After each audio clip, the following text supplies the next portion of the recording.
about 15 minutes, thank you. Trixie, I need a club sandwich, ham and cheese with mayo, 2 cups of coffee to go. Yeah, you got it. Okay, darling. Thank you. Hi, Ruby. Hi there, how are you? Yes, how you doing? Oh, it's okay. I'll get them, Trixie. Thanks, Ruby. Hey, Trix, can I get some ketchup over here? Yeah, Brown sugar. Hey, give us a break, will you? Busy. Yeah, I gotta get some more help in here. Well, why don't I get us some coffee? No. You sit right there, I'll get it. All right. I think they are busy. Slightly. You probably both use a little rest. How about you? Did you get any last night?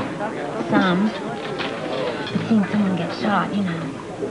Yeah, well, it's not an easy thing. You want to talk about it? Yo, Trixie, where's my sandwich? I took it to the beach. It's coming. Come on, give me a break.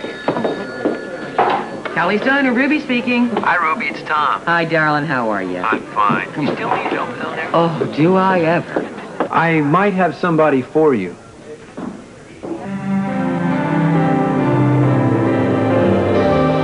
Did Monica talk to Steve? Yes. Well, are you absolutely certain? Well, if Amy's information is correct, and it usually is, the answer is yes. Then this is a whole new ball game. With Monica out of the picture, that means the way is clear for you to become Assistant Chief of Staff. Yes, it's true. There certainly don't seem to be very many obstacles in the way. Oh, come on. It's in the bag, Alan. It's in the bag. There's Suerte report to personnel. There's Suerte report to personnel. Hello, Lucy. Hi, Walt.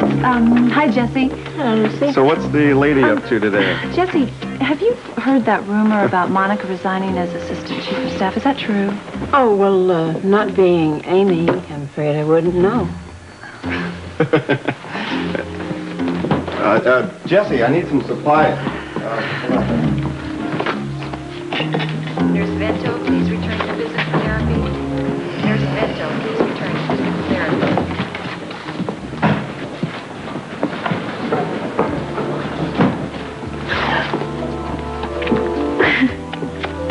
That feels awfully nice. Hi.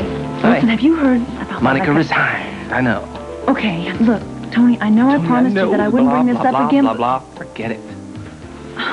See you later.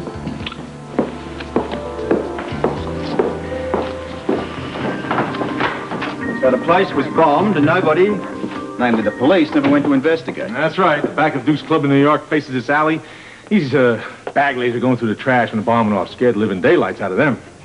Here's the updated report on the bombing at Duke's New York Club, sir. Thank you. Listen, try Anna's office, see if she's there, will you? Right. I wonder if she knows about this.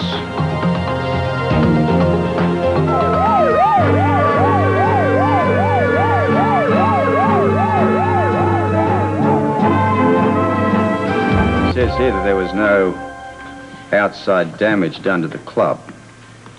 Well, that means that the bag ladies must have been pretty close to that alley door.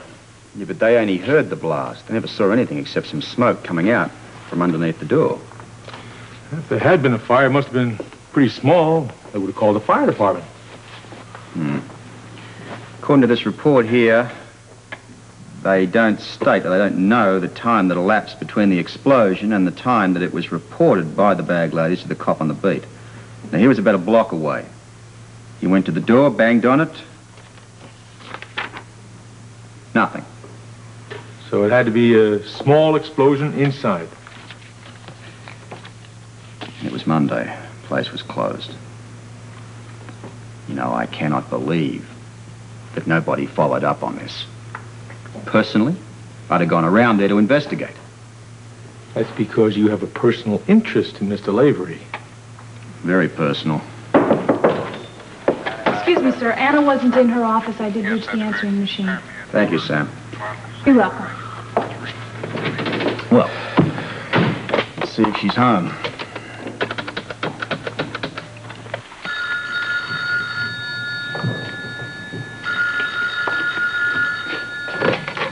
Hello. Olin, is that you? Hey, dude. How's it going with you? Fine, love, just fine. Hey, Bud, you catching a lot of crooks and putting them in a slammer? I'm doing my best. Listen, is Anna around? No, she split. Went out with, Robin somewhere. What about Duke? Oh, he's in the Big Apple. Figures. All right, thank you, Olin. Bye. labourers in New York. That's no big surprise. This guy is starting to push his luck. Ooh, is he starting to push his luck? So you'll wait in the hallway? Yeah. Well, y'all won't be long, and I never go anywhere without my knitting. So just take your time, and I'll be out here clicking away. Fine. It's nice to see you again, Mrs. Quartermain. Oh, thank you, dear. It's good to see you, too. Well, thank you. To what do I owe the pleasure? My Meditech stock. Oh, were you interested in buying more? Oh, heavens, no. Well, it's doing wonderfully. So I hear. Yes, your $3 million is growing by leaps and bounds. Oh, I'm pleased to hear that. Were you interested in buying some other stock? Oh, no. I just want to sell my Meditech stock. Oh, how much of it? Every share. But it's doing so well. Well, you see, Stella and I bought that stock to make a little money that we could donate to General Hospital. Well, believe me, you've made more than a little money. Why don't we look at the latest numbers?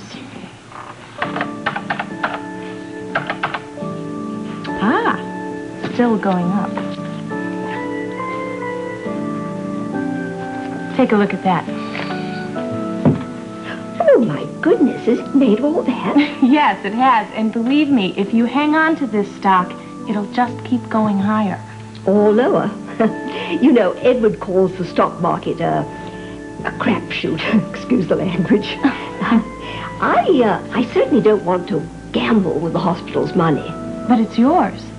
Yes, but we're giving it to them. Oh, good heavens, I don't want to get greedy and lose it all. So you want to take the profit? No, sell all the stock. So you'll get your $3 million plus the profit. Less your commission, of course. All right. This is what you'll get.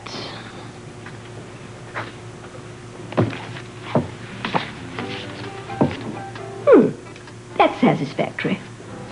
Satisfactory? It's wonderful. I'll put your sell order in right away. Oh, thank you. Mrs. Quartermain, do you ever discuss business with Mr. Quartermain? Oh, no, never. You see, Edward gambles with really big money.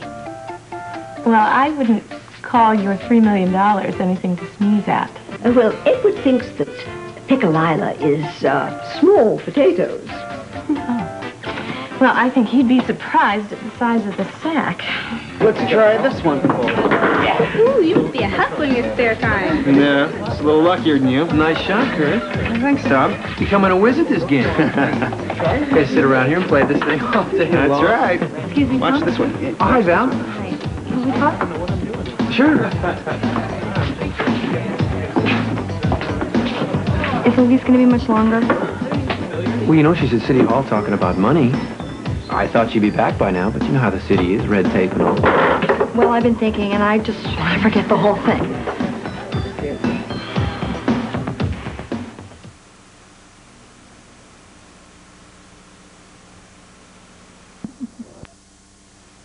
You're giving up on going to see Ruby for a job? Yes. Let's go in the office and talk about it. Look, I've changed my mind, that's all. Why? It's the whole thing. All right. Why don't you tell me about it? Well, that night when me and my friends trashed Kelly's, Why'd you do it? well, I told you. Remember I said I used to hang around with all those bad guys? Yes. Well, Zach was the worst. And we just followed him around like we were his sheep.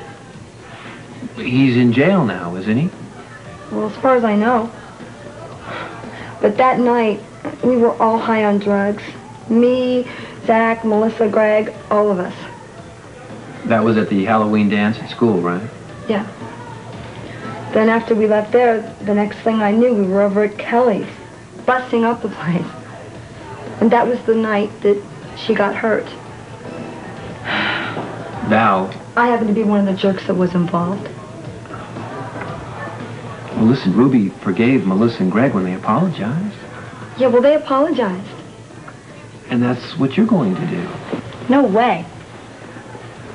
But Val, you've changed a lot since that ugly incident. Yeah, well, I was pretty stupid doing drugs back then. But you're clean now. Yeah, well, I found out the hard way. Because I thought it was cool getting high. It wasn't cool, was it? No. It just got worse and worse. You start needing more fixes and more, and then you need money to pay for it, so you have to steal for the habit. And then your health goes. And then you start feeling lousy, and your nose is runny, and you start getting depressed. It's one bad trip. It's the worst. But you know that now. Yeah. And you had the guts to kick it. Yeah, but it was tough. But don't you see, you put some steel in your spine and you had the courage to say no. Yeah, well, it was no picnic. You turned your life around by having the willpower to fight. And now you're telling me you don't have the gumption to walk into Kelly's and apologize to Ruby? I don't buy that, Val. That's easy after what you've been through. Sorry I'm so late. It's okay. You ready to go, Val? No. Why not? Let's wait. What for? I just need to think about it a little more. Well, the horse kicked the barn door open for you. You're not calling Monica a horse, are you? Well, if the horseshoe fits. You know you're gross. When the opportunity presents itself, you have to go for the juggler. When are you going to see Steve? In time. You stand around and wait, you're going to miss your chance. Patience can be a virtue. To hell with virtue. Get the job. If I walk into Steve's office right now, I'm going to look like a vulture. Alan, you have to do things that way. Otherwise, you're never going to get anywhere. Mr. Rocher says nice guys finish last. I will do it in my own way, in my own time. All right, have it your way. You going to be home for dinner? I don't know yet. I'm going to check with Monica. Well, Monica will be back in the kitchen where she belongs before you know it. Monica in the kitchen? That's just a joke, son. Go see Steve. Well, hi there, Alan. Hi, Lucy. Monica in the kitchen. Somehow I just can't picture that. You overheard us. Not intentionally. Does everybody know? You mean about Monica? Yes. Yeah, they do. Are you happy about it? Yes, I am. This job was really too much for her. I'm sure it would have destroyed her. I bet that you could handle it. Nobody's asked me to take it. I thought Tony was interested in it. No, he's not interested. He's not? No, but I bet you are. Would you vote for me if you could? I certainly would. Why? Well, I don't know. I just have this feeling that you don't always get the credit that you so rightfully deserve. Feeding isn't the way to a man's heart. Flattery is. Well, if the truth is flattery, then so be it. Well, I accept your compliment most graciously, and I thank you. You're welcome. See you later. Well, you can't put all your eggs in one basket.